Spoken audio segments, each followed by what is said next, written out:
Welcome to the Lose Weight, Live Life podcast. If you're someone who would do anything to lose weight, yet finds it impossible to stick to a diet, to eat less, or just what you think you should, this podcast is for you. I am your host, certified life and weight mindset coach, Clair MACKENZIE. Listen in to learn how to stop overeating, lose weight for the last time, and create a relationship with food and yourself that you love, all without diet deprivation and self-sabotage. Hi everyone, and a very warm welcome to the Lose Weight, Live Life podcast, episode number 160. Create the Easter experience you want without overeating.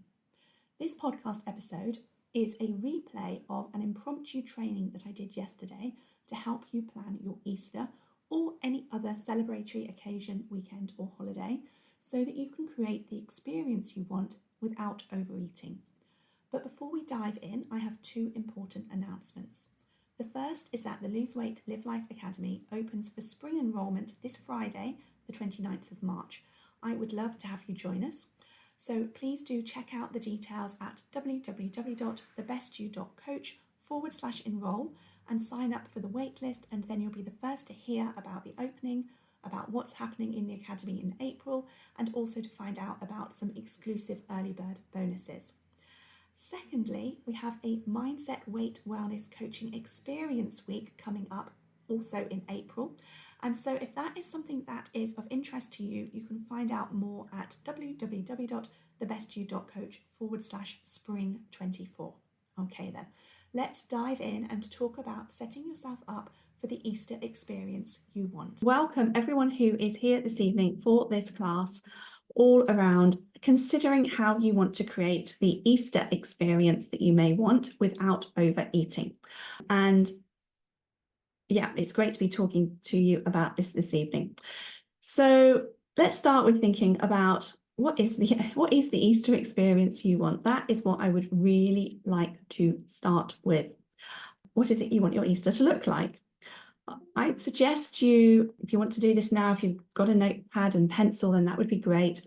Ask yourself this question and write down the answer. What is the Easter experience you want? And I don't want just some sort of one-word answer such as to feel happy or enjoy my family. I want you to get really specific, get as sort of tangible and, if you like, as possible. So for me, when I was doing this yesterday morning, this is what I kind of wrote down. I said, have two memorable meals, one with my parents and one with my in-laws, have some shared experiences and create some other memories with my more immediate family. So that would be my husband and my son and my daughter. It may or may not include their respective girlfriend and boyfriend, and it may also include the two dogs as well. And I want to create some special moments and do all of that without kind of killing myself, doing all the cooking and the cleaning, without trying to think that everything's got to be perfect and I've got to be like the hostess with the mostess for everyone. I do like a little bit of seasonal decorating. So for me, having a few bunches of daffodils around the house and a couple of other, Easter or spring gestures will bring me a little bit of joy and make me smile. And the thing is, the more ways that I can find to do that, to appreciate a moment of joy or pleasure, whatever it is, the less I'm going to be looking to get that joy, pleasure, comfort, whatever, from Easter food, from chocolate, from all of those things. So start by thinking, what is the experience that you want to have from this Easter weekend? It's going to be unique and different for every one of you. And then once you actually know, once you've got written down the things that you want to happen, what you want it to look like, kind of paint a picture, I want you to anticipate the feelings, the emotions that you are trying to create. So for me, it's about connection. It's definitely about gratitude and appreciation for, having the family that I appreciate and love and enjoy. And it's just kind of it's just like those moments, and sometimes they're all too fleeting, but just those moments. That's all I'm looking for, is a few moments over the 4 days where I get to experience the connection, the appreciation, the joy of all of those things. So where does the food fit into all of this? Okay, because so often, and I think, as I said, tonight's class is going to be useful for you, whether you celebrate Easter or you don't. Everything that we talk about here can be applied to holidays. And we've been doing this work a while now in the Lose Weight, Live Life Academy. When it comes to holidays, I've been talking to members about what they want from their holidays. So often, especially if we're going all inclusive on a holiday, we kind of make it all about the food, or all about the food and the drink. And what we want to figure out is how we think we feel having all the food and the drink that we think we want to have, and then work out how we can create those emotions in non-food ways. We're always looking for different levels of enjoyment and pleasure and comfort and joy, celebration, connection, other positive emotions. That's what we're looking to create when it comes to food, most of the time on these kind of special occasion weekends or on holidays. Other times it's more about avoiding some negative emotions, but we're normally looking to try and create positive emotion on these types of weekends. So when I've now decided what I want to sort of look at where the food fits in. I encourage you to do the same. Having figured what you want your few days of Easter to be like, what you want your kind of highlights or your special moments to be, I then encourage you to map out your food and meals for the entire 4 days. So all of your meals, all of your snacks, all of your drinks, I encourage you to plan ahead of time. Now, those of you, of course, in the Lose Weight, Live Life Academy will know that we do that because when we are in planning mode, we're using a different part of our brain than when we make our food decisions in the moment. So when we are in planning mode, we're using a higher human executive functioning part of our brain that dogs and other animals don't have. Whereas when we make decisions in the moment, we're using the part of our brain, our primal part of our brain, that is shared with other animals, that is always going to want to have what is, instantly gratifying, gives us as much pleasure in the moment, quickest and easiest thing to have, and avoids us feeling any emotional discomfort at all. It's just the way it works. And I'm not saying that having a plan means that it's going to necessarily be easy to follow the plan or, in diet speak, stick to it. But if we don't have a plan, then it's going to be much more difficult for us. The other thing that is an opportunity for us when we're planning is we get to anticipate the challenges and obstacles that come up for us. Now, I appreciate that everybody listening here, you are going to be at very different stages of your weight loss journey. Some of you may, be in the bracket of what we call not having got started yet. You might be thinking, well, I'm going to start after Easter. And you might be, noticing maybe some of what I said to you resonating about a bit of like a last hurrah, even if you're telling yourself you're not going on a diet, you're just going to eat more healthily or make some changes that are going to, help you with your weight wellness or help you with the future health that you want. If you spent the lifetime or, 3, 4, however many decades dieting like I did, even though on a practical level, that, and when you are paying attention and telling yourself that, your brain on default is still going to go and pitter-patter off into all of those default diet mentality type behaviors, which may look like, oh, we better eat all the chocolate we can now because we don't know when we're going to be able to have it again if we're going to eat healthily. And so just if this is you and you're at the start of your weight loss journey, this is such a great opportunity to kind of observe yourself and learn and be curious throughout the Easter weekend, especially if you're starting, planning on changing things up after that. Just notice those thoughts around diet mentality, last meal mentality and thinking. Don't judge yourself. We never want to judge ourselves. Just be curious about them. Just be like, okay, that's interesting. Why is it that I believe that my last chance to ever eat chocolate again is to have it this weekend because I'm never going to be able to have it again. Even though I'm a grown human adult, I get to choose to eat what I want, when I want, and chocolate, even though it might not become in pretty egg shapes, is freely available in lots and lots of shops, or not freely available, you have to buy it, but readily available in lots and lots of shops throughout the entirety of the year. So there really is not a lot of restriction around chocolate other than what you may have experienced from, restrictive dieting. So just look out for that. If you are at a different place on your weight loss journey, you maybe have done like what we might call really, really well. And it might be that, you put some changes in place in the new year and you really like how that's working for you and you're feeling really good. And you're kind of approaching Easter with a little bit of sort of like, cautious anticipation, trepidation. That's the word I'm looking for. You're approaching it with a bit of trepidation. I also want you to really think about what you want from your Easter experience. And in addition to thinking about what you want in terms of a high level of joy and connection and shared moments and all of those things, I want you to be thinking about it from what you want with regards to your weight loss journey as well. Do you want to not gain any weight? Do you want to continue to lose weight? Do you think, actually, I'm okay if I gain a couple of pounds and I'm comfortable losing it again afterwards? No right or wrong, but I do encourage you to decide what you want, so then you can put a plan together that supports you creating the outcome that you want.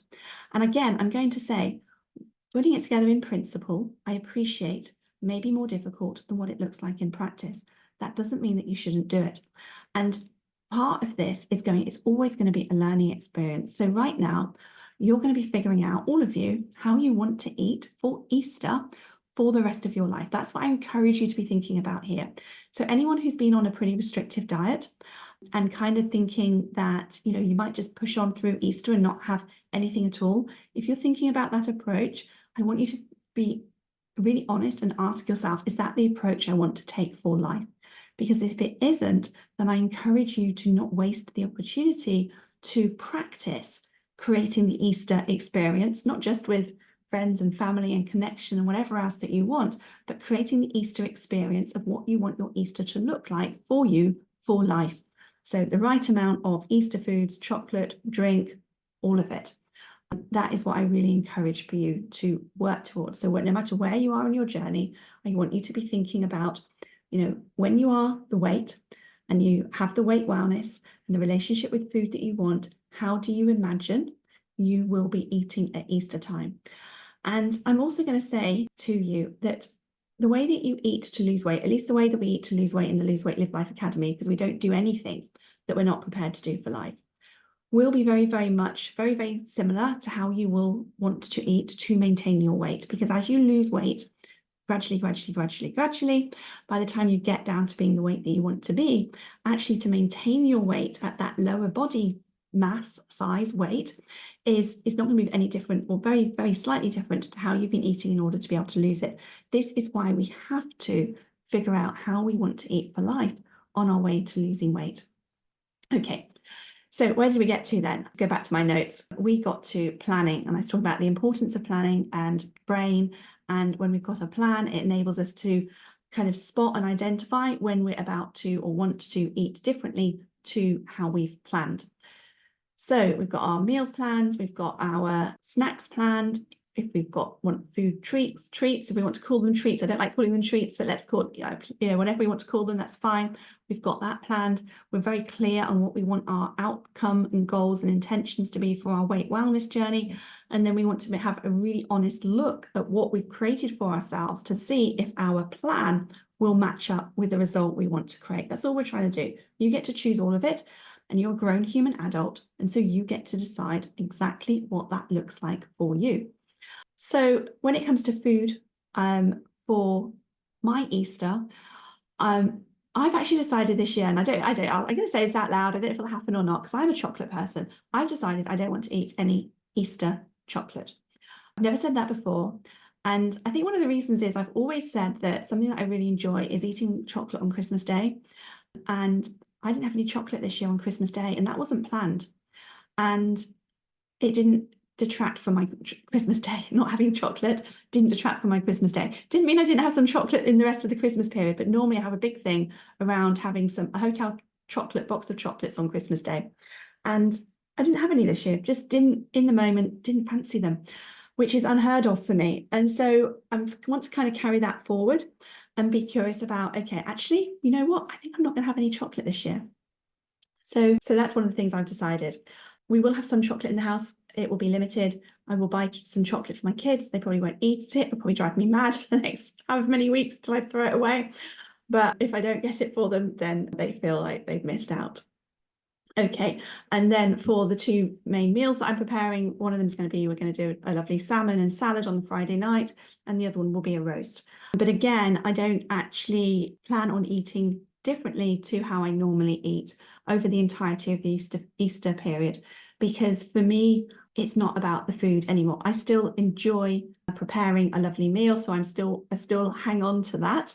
And I'm sure some of you will appreciate that. So I'm still would class myself as a typical feeder. I'm not offended if people don't eat what I cook. That's absolutely fine.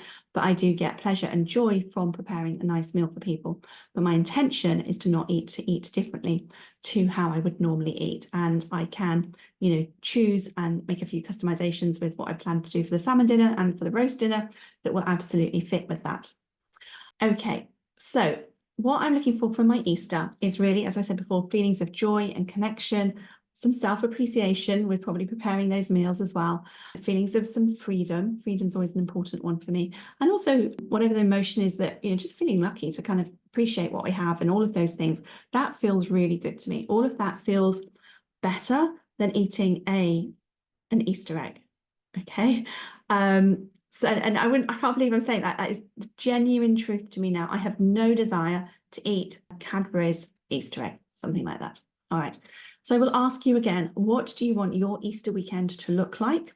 What would your 4 days, what do you want them to be like? And when you've got that question answered, decide how you think that having that the way that you think it will look, how will it feel? Because then you will know what it is you're wanting. It's the emotion that we're wanting.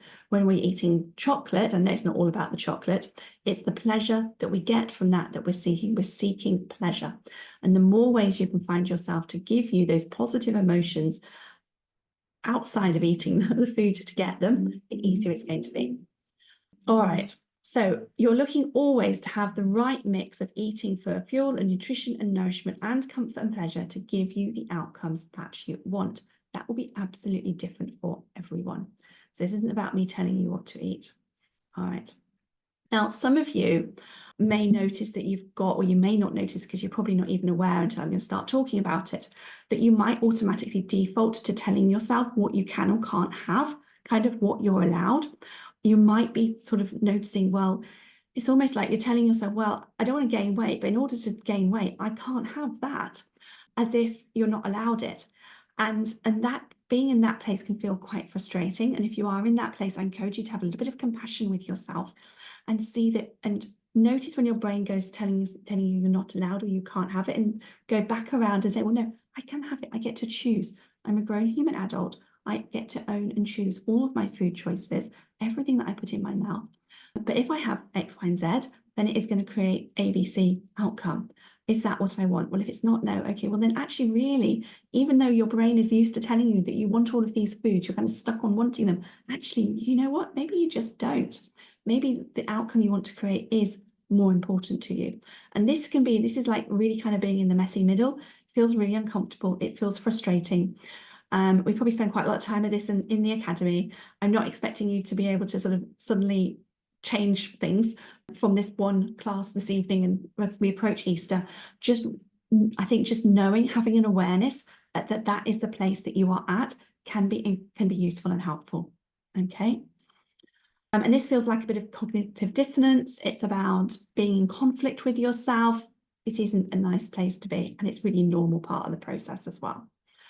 And as I said, one of the reasons we really struggle with this is because of our previous dieting experiences. So used to being told what we cannot have. Previously, maybe in order to have sweet treats at Easter, it meant you had to break your diet, which then meant that it was a pretty big deal because all of a sudden you've broken your diet. You've taken this decision to come off your diet and stop losing weight. And then, it's like, well, we want a break now. We better make the most of it and eat all the things that we can't have next week when we're back on our diet. And that's what the place where we want to avoid being, because we're not on a diet which is prescribed by someone else. We're just getting to own all of our food choices all of the time. You're a grown human adult and you always get to choose. Okay. I don't know if anyone's put any more questions in the Facebook community or the academy. I'm going to check in there as we get towards the end of what I want to talk through with you. So do go ahead. Any thoughts that come up as I'm talking, go ahead and put those questions in there. I'm going to take a slurp of a drink, so excuse me. Okay. All right. What else do I want to talk about? So if you do decide to eat differently to how you have been eating, when we talk about, I want you to sort of be really open with yourself, or even just intentionally think, really, because sometimes we don't really think about it. What will be the knock-on effect of that? It's not to say that I'm saying you shouldn't choose to eat the foods. Like me at Christmas Day, I normally choose to eat a load of chocolate because that's what I want. I want you to make your decisions knowing what the impact of those decisions will be. Now, if you have been cutting out foods with sugar and refined carbohydrates, and you've not been eating much of those foods, and if you have an Easter weekend of eating lots of those foods, I want you to think about what the impact of that will be, because it isn't just about the number on the scale. The impact on that is likely to be different, will be different for each and every one of you. Your bodies are all individual and all respond differently. But some of the potential impacts might be that you feel more tired, that you feel more hungry. Both of those are because of the impact that having those sweet and sugary foods and highly refined foods will have on the hormone insulin in your body. It might be that you feel more inflamed. And when I say that, what I mean is essentially our body kind of when we eat those carbohydrate type foods, high sugary foods, especially when we've not been eating them, our body retains more water. So you might notice you're a bit puffier or your rings are a bit tighter. Again, not everyone's body is different. What else might you notice? You might notice that the effect of eating those foods doesn't just sort of stop when you stop eating those foods. So, and this is what happens with me.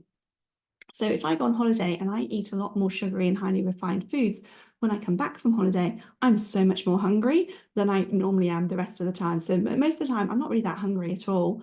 But when I come back from holiday, I'll be like, okay, right, go back to normal way of eating. I'll be like, oh my gosh, I'm just hungry and I'm not used to it. And again, it's because of the way that our body responds to those more high refined and carbohydrate foods if we're not used to eating them.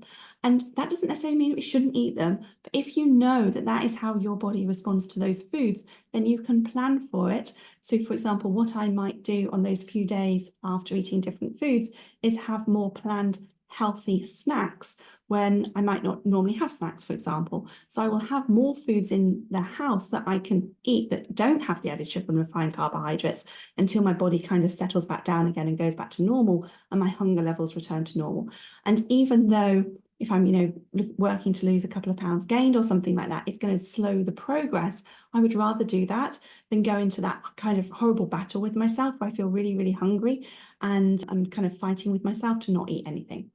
And that's just what I call a hormone imbalanced hunger result. And some of you will find that, but not all of you.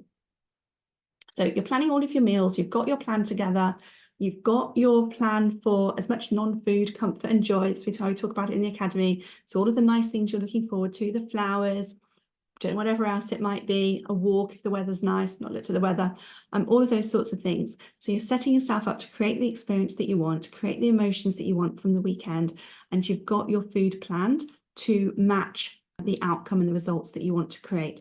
The next thing I want you to think about is all of the obstacles that are going to come up and get in your way. And so this might be, other people giving you food gifts. It might be you just having different foods in the house. It might be that as a part of your Easter family obligations, you are with family members you don't get on particularly well with, and your default response is to sort of comfort yourself with some food, all sorts of things. I want you to think about all the things that could come up and get in the way. Is anyone likely to give you a surprise present? Is anyone likely to drop in unannounced to have drinks? Or, invite you somewhere impromptu? Think about all of the possible things that could come up. And then what we want to do is have you put a strategy in place for each of them. I want you to be deciding ahead of time how you will respond to each of those things that comes up. Okay, so food gifts. I'm just going to talk through a few of those a little bit now. Food gifts. First of all, if your partner, a sibling, a parent, a child always buys you Easter eggs for Easter or chocolate, and you decide actually you would rather have less or not have them this year, then ask them, I would, as quickly as possible now, maybe it's too late, I don't know, maybe ask them for some flowers instead. Ask them for some flowers or ask them for, I don't know, a book or a magazine or something like that. But say, I know I've loved it when you've got me these presents, chocolate previously, but this year, please, I would really just love to have some flowers. Not that, don't put that just word in. I would really love to have some flowers. Thank you. So ask for what you want. So that might help reduce some of the food gifts. But of course, they're always going to come in the house. So what is your plan for food gifts? You're just going to want to have a plan. Is your plan to re-gift them, donate them to a food bank, eat them, save them, encourage someone else in the family to eat them? just really decide ahead of time. I think that, you know, what I used to find with chocolate food gifts is that no one else in my family would eat them, and they would be there forever and a day. And, you know, I would eventually just kind of eat them to get rid of them. And that is just using your body as a dustbin. And so if you find yourself even thinking that that might be what you're doing, then I just really, really, really encourage you to just put them in the bin. Those of you, so some of you will be wanting to maybe eat like, you know, a little bit each and every day. It's absolutely fine. What I often say to those of you in the academies, you know, is that if you have got foods that what we call you're over desiring in the house, then you're going to want to do the work of desensitizing that over desire. So sort of like recreating a lower level of desire for them, which is ultimately what we're doing at a time where you've got the mental capacity, the time capacity. It was going to require a bit of attention from you, because I think sometimes for some of us, it feels like those foods are like always there and kind of talking to us a little bit. So you just want to do that at a time when it's the right time for you to do it. The other thing is, if you don't have them in the house, ask someone else, ask you to hide them, or at least put them in a cupboard where you won't see them every time you go and open the cupboard to make tea or coffee or something like that. That might make it a bit easier. Ultimately, though, I want you to decide what is worth it. Again, ahead of time, I want you to think about, if you're being really discerning with your food and your chocolate choices and your drinks choices and whatever else is coming up type choices, then what does that look like? So is it that, yeah, just get really choosy, really, you know, about what you want to eat, because at the end of the day, you're worth it. So get discerning and get choosy and get picky about eating those foods I call, you know, foods we eat purely for the pleasure that they give us, which tend to be those foods that are high in sugar and refined carbohydrates and fats and all of those things. Other obstacles that might come up is you might find that you have a tendency to overeat when entertaining others or being entertained. Again, this absolutely is me, especially when I am doing the entertaining, having foods in the house that I might not normally eat, and also just spending all that extra time in the kitchen as well. I find myself nibbling and picking as I prepare the foods. I tell myself probably that it's tasting, but it isn't. It's nibbling and picking. It's beyond tasting. So just look out for that, be aware of it. Sometimes we're not even aware, and just kind of decide you're not doing it, or decide, you know, have very least have a glass of water to hand. So every time you notice you want to sort of like kind of like put something in your mouth, that you're going for that glass of water instead. And then another problem that I had is that I would make these desserts that, you know, I would never normally eat, but of course probably still have some sort of, you know, tell myself, oh, that would be so nice and everyone would appreciate it. Probably nowadays not many people would have it. Most people would say no thank you, and I'd be left with, like, you know, a half a cheesecake or a half big cake or something like that. And then of course it's like, okay, it's either in the bin, it's either me eating it or it goes in the bin, because again, no one else in my family is going to eat it. And so previously I might have found that quite difficult to not eat it, or I might have eaten some of it and then put it in the bin, but I'm still overeating and eating more than I would have wanted to have eaten. So now often what I try and do is individual dessert portions for the number of guests that we have coming. And that's something that is just a little hack that's helped really well. So do individual, you know, there's little like ramekin type desserts, or buy the individual ones if you're buying them. And that can be really helpful and help you not overeat in response to when you're entertaining. When it comes to being entertained, I mostly find that slightly easier. Eating out, what I encourage you to do, simply look at the menu at least 24 hours before you go, and decide what you want to have. Again, the reason is you're using your human part of your brain, your executive functioning part of your brain, instead of your primal brain to do that. If I'm going to someone's house and I don't know what they are going to be preparing, then I would, you know, go with the intention of not overeating. So I would go with the intention of maybe it's having a small amount of, you know, most of what is going, or I might decide ahead of time, actually, I don't want to have dessert, or something else that I don't want to have. That's fine. I can just say no, thank you. But mostly, I think the important thing is to not overeat. It's to sort of eating a little bit of whatever it is, but don't overeat it. It's the overeating that leaves us feeling, you know, uncomfortably full, kind of regretting what we had, maybe having some thoughts about feeling like we weren't quite in control of how we were eating, all of those things. All right, so what else might come up in the form of obstacles? Oh, this was the one I was going to say. Struggling not to eat the chocolate you buy for others before you give it to them. This was me again. I'd buy this chocolate, so say it was like I don't have to buy so much now. It was for my, children and my children's friends and friends' children and all of that. And then I'd find myself eating it before I gave it to them and having to go out and buy more. And this is, as I said, I don't really do this now because my kids are so much older. But when they were little, what I did for a couple of years is I would buy all the chocolate and then I would ask my mum to look after it. And the other thing that I've done is not buy it until right at the last minute. And then, of course, you can't get what you want. And I think a number of years I ended traipsing around all the shops trying to find those Cadbury's mini eggs, which seem to sell out really quick. So yeah, just sort of like, maybe that's just me that does that and everyone else has got more willpower. But that was something that I used to do that I really struggled with. All right, so let's talk a little bit about then diet mentality that crops up. We have talked about this a bit. If you're concerned about kind of derailing the progress that you've made with your weight wellness, if you have diet mentality around enjoying yourself or treating yourself at Easter before you start again, or you refocus afterwards, or if you're afraid of gaining more weight maybe and making your weight wellness journey longer than it needs to be if you've not started yet, I would encourage you to see that your Easter weekend eating, just like your holiday eating, just like any other special occasion eating, is not a kind of a point where you get to step off your weight wellness journey. It's a part of your weight wellness journey. There's lots of opportunity you can learn from it. So don't think about anything about, okay, well, we're just going to take a break and enjoy this weekend and get on with it.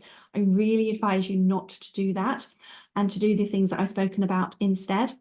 That doesn't necessarily mean that you eat differently. It's the approach that is important. It's this whole idea that we're either on a diet or we're off a diet that I really want you to break away from, because your life is continuing. You don't get to hit that kind of pause button where when you tell yourself you get to come off a diet, you kind of think you get to like hit pause and wait. You're not. If you're coming off a diet, you're moving further in the other direction. You're not actually pausing or standing still. You're going further away from where you want to be. So just I encourage you not to take that approach. All right, I'm going to look for some questions now. I've got one or two questions here, and then I'm going to be looking in the Facebook community and the Zoom room. So do go ahead and ask me any questions if you would like to. So Mickey said, hi, it would be interesting to hear from you how you join family and friends to celebrate whilst wanting to lose weight. The balance between social and events, so easy to lock yourself away when you're concentrating on this and not wanting to socialize. Okay, so I just want to say really thank you so much for asking the question. I think this is a really important point. My approach is that you have to lose weight the way you want to live for life.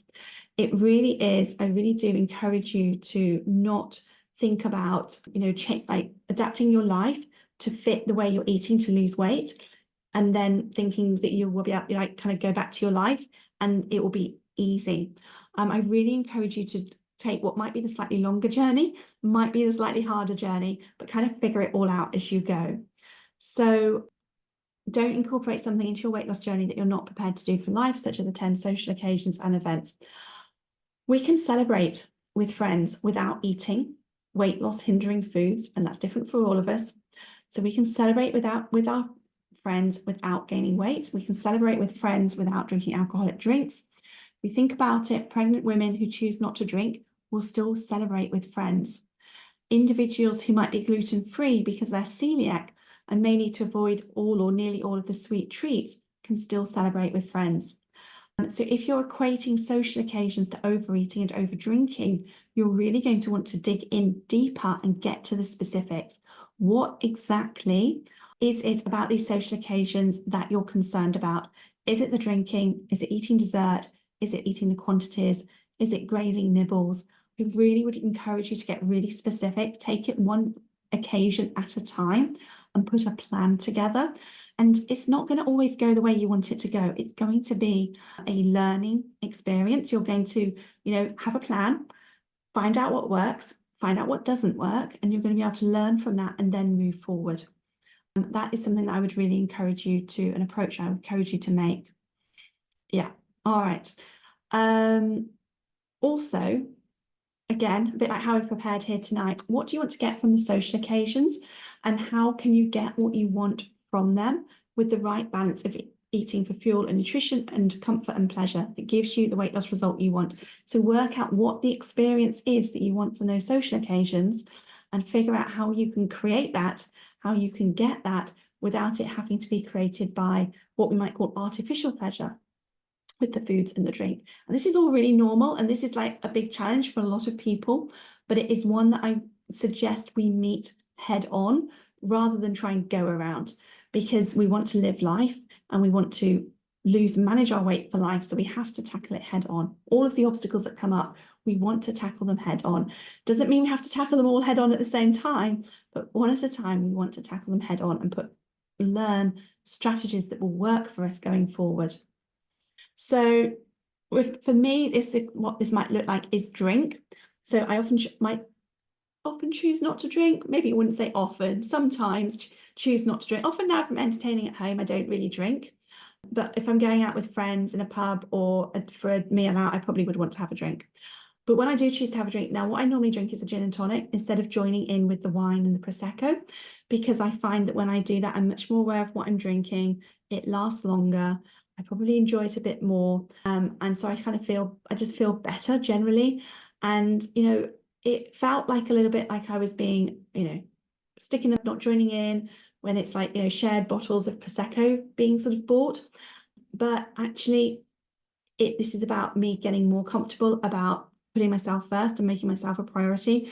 So I've got used to the discomfort of that now, and I just decide what I want to do and have what I want. So, this is going to come up with the food stuff as well. It's about really thinking about what you want and supporting yourself with that.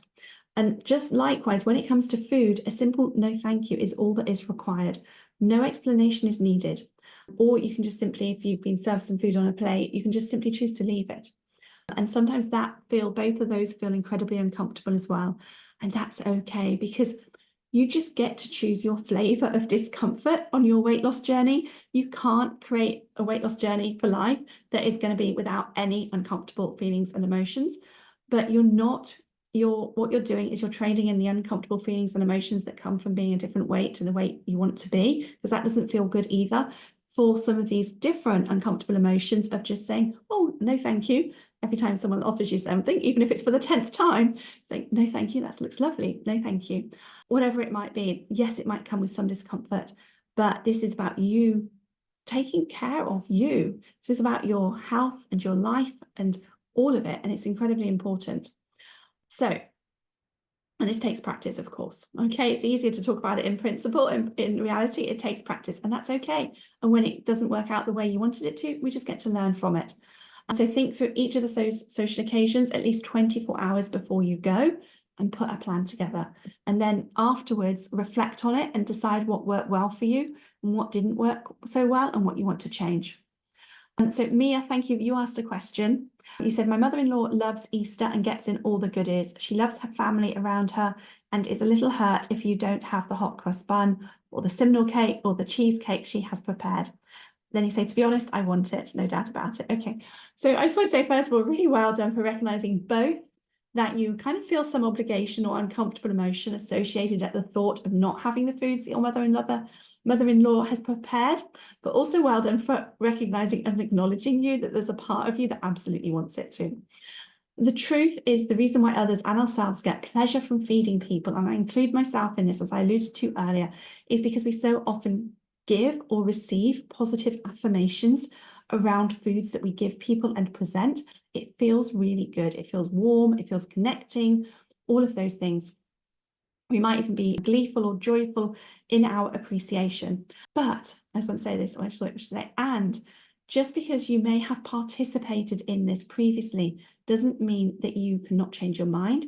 It doesn't mean that you're kind of obligated to go along with it for the rest of your life. You get to change what you choose to eat and drink, all of it.